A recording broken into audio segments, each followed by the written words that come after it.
Hey guys, welcome back. I'm Arlene. Today we are making Philly cheesesteak stuffed peppers. Yep, let's do it. And one of the questions that I get asked so much is, where is this recipe? Is there a written form of it? How much can I have of it? The recipe, the breakdown of the recipe, and your measurements are always in the description box. What is the description box? There's a little triangle right underneath my name. You click on it and everything shows up. Everything you need to know about this particular recipe, it's in there. Enough of that. Let me run you through the ingredients really quick. First thing we're gonna need is cooked deli roast beef. And all I did is I went to the deli counter and I asked the lady to give me some roast beef without anything. No honey, no salt, no pepper, just clean roast beef cut into thin slices. And then when I got home, I just cut it into thin strips, just because I want this to fit in my little peppers, okay? I have some baby portobello mushrooms that I already chopped really fine. The star of today's dish, green bell peppers, and I already cleaned them, took the ribs out and the seeds. You just want to make a little hollow there. And what I did is when I went to the grocery store, I weighed it, and then I just keep in mind that I'm going to have to remove the seeds. Once I remove everything, I weigh it again, and then I know how much I can have. If you don't have enough vegetables to complete your 3 greens, you can always add a wedge of tomatoes or any other vegetable that you like, or more mushrooms. You have options. Some unsalted beef broth or low sodium. I have some onion powder, and you can use real onion up to a teaspoon, but it is so hard to have the measurements for a real onion that I just prefer the powder.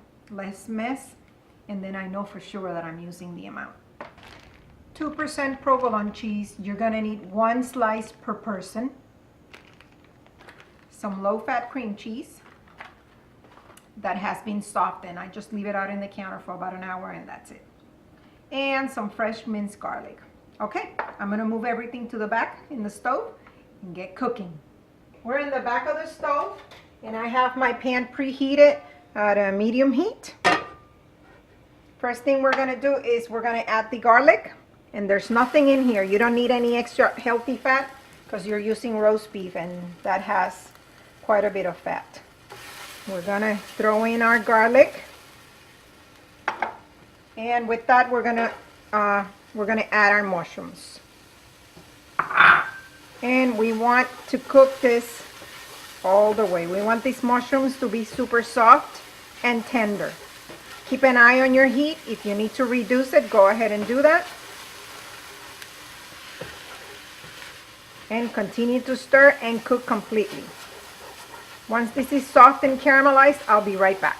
Okay, the mushrooms and the garlic are completely cooked. The mushrooms are soft. It took about 1.5 minutes, maybe 2 minutes. And I'm also preheating my oven at 400 degrees. To this, we're gonna add our roast beef. And I'm cooking for 2, so don't mind my measurements. But as always, the recipe that I give you is for just 1. Okay, and all we're gonna do here is we're gonna combine everything together. We are also gonna add our onion powder to this.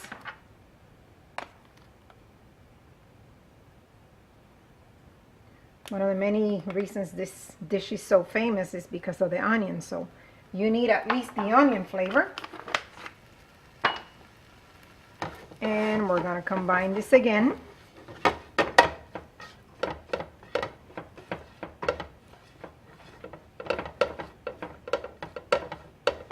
Once everything is well combined and reheated, I'm gonna add my beef broth. I already measured what I have here.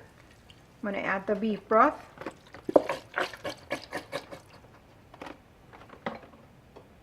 I'm gonna crank up the heat, and I am going to combine everything really good.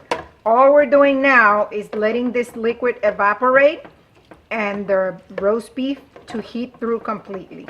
Okay, the liquid has evaporated. Let me show you. See? you can tell that that roast beef is not going to be dry. Okay, now we're going to add our cream cheese. We're going to turn the stove off completely, and we're going to add our cream cheese. And the reason for that is because you don't want your cream cheese to curdle. And we're going to combine everything. And the heat from the pan and the beef will melt the cheese.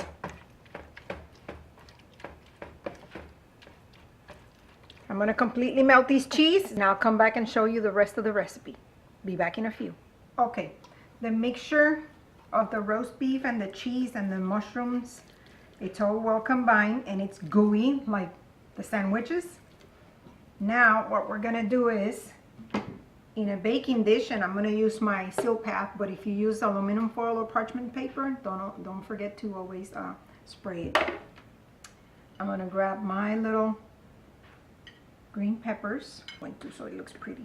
Okay, since I'm cooking for two, I'm going to cut my slice of cheese into 4. It doesn't have to be like science, or don't worry about it, it'll work out. What we're going to do is, with your cheese, you're going to line each pepper.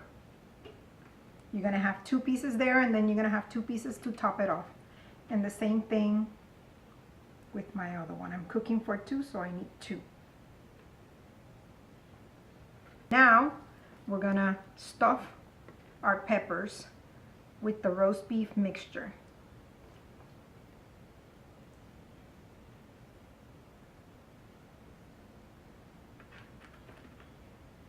For me, it's a little harder because I'm making it for 2 without measuring really good, but I really don't recommend doing it this way. It's hard to know for sure how much you're consuming. But I'm going to give it a try.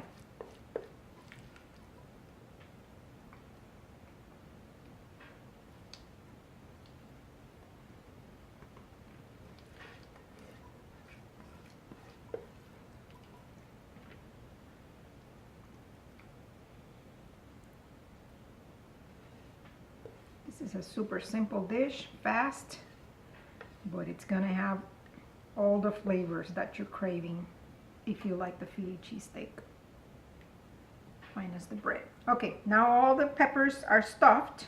The other 2 forks that you have, you're going to top them on your... Okay, I'm going to put this into a 400-degree oven between 20 and 25 minutes until the cheese has melted and it looks bubbly. Be back in about 20 to 25 minutes. It's been 20 minutes and here they are. They look so pretty. Okay, let's get these babies served. The cheese is gooey.